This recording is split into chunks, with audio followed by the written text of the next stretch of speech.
दोस्तों, एक कहावत तो सभी ने सुनी होगी कि ऊंट पर बैठे हो तो भी कुत्ता काटा। इसी को पनौती कहा जाता है। जिसके जीवन की ग्रह दशा विपरीत होने लगती है, समझो उसकी पनौती शुरू हो गई है। पनौती को समझाने के लिए एक जबरदस्त कहानी की रचना की गई है। मुझे पूरी उम्मीद है ये कहानी आपको भरपूर मनोरंजन प्रदान करेगी। एक गांव में हीरा लाल नाम का किसान रहता था। उसकी गिनती गांव के जमींदारों में होती थी। उसके पास कई एकड़ पुश्तैनी जमीन थी जिसमें वह खेती किया करता था। लेकिन वह इतना अभागा था कि उसकी खेती हर साल बर्बाद हो जाती थी। वह जो भी फसल सोच समझ करके बोता, उसमें कुछ न कुछ कमी रह जाती। और तो और हीरा लाल जिस किसी व्यक्ति के खेत में जाकर खड़ा होता तो खेत के उस हिस्से में कोई फसल नहीं होती थी। गांव के ज्यादातर लोग उसे पनौती समझते थे। कोई भी उसके पास खड़ा होना पसंद नहीं करता था।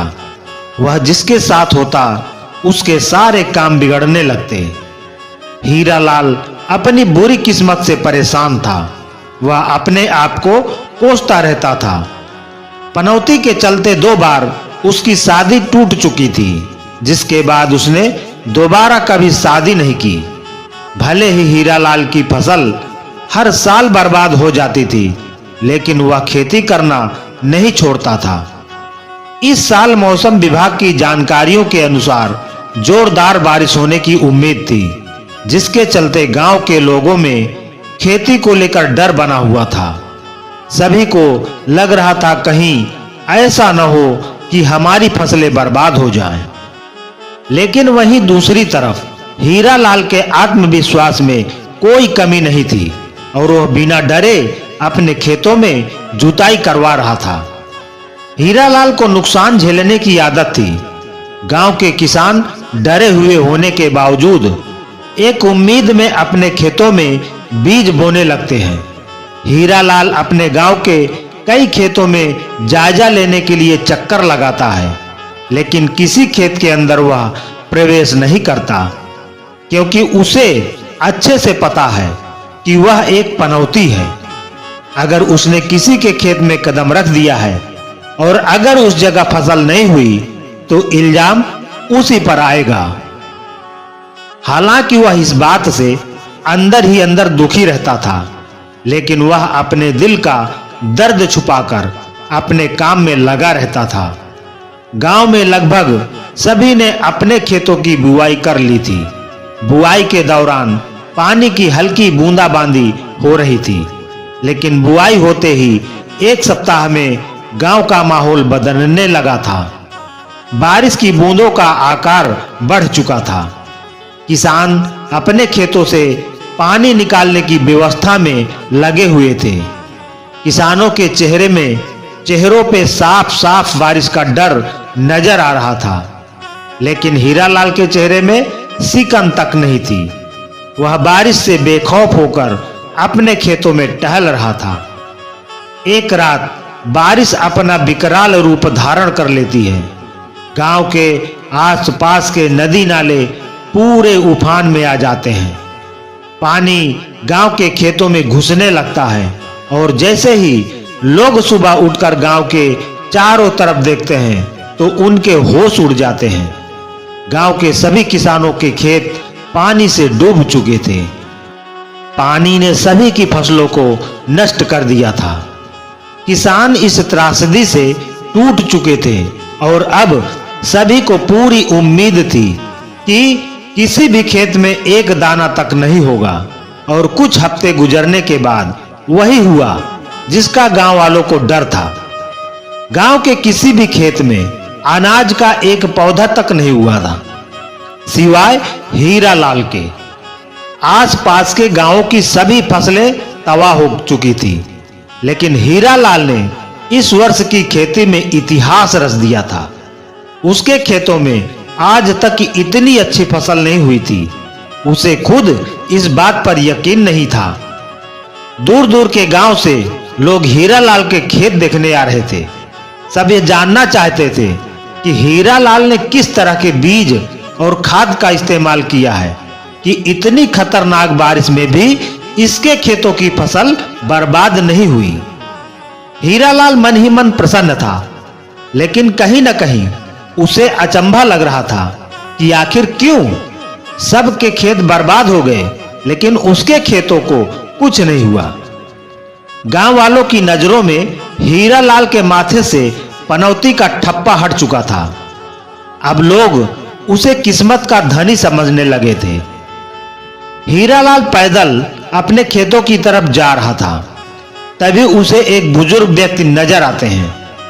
हीरालाल उन्हें पहले से पहचानता था, इसलिए वह उनके पास जाकर बैठ जाता है और औपचारिकता के तौर पर उनका हाल चाल पूछने लगता है।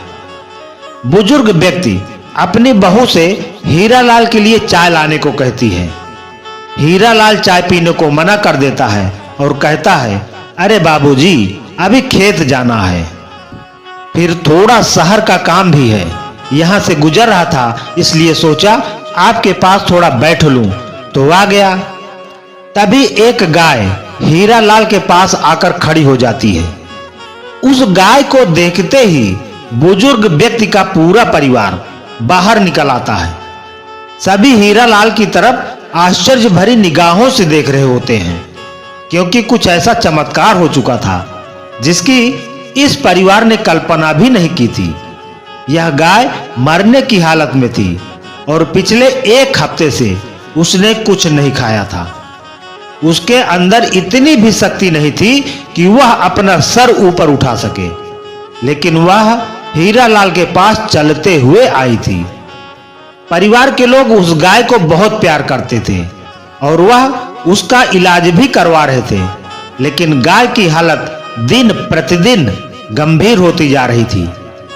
लेकिन आज जो हुआ उसने हीरालाल को सबकी नजरों में एक फरिश्ता बना दिया था।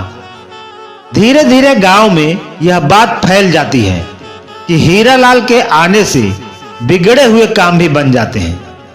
जैसे ही हीरालाल को पता चलता है कि लोग उसे अब चमत्कारी व्यक्ति समझने लगे हैं, उसे अपनी कुंडली में संशय उत्पन्न होता है और वह एक प्रसिद्ध ज्योतिषी के पास अपनी कुंडली लेकर पहुंच जाता है।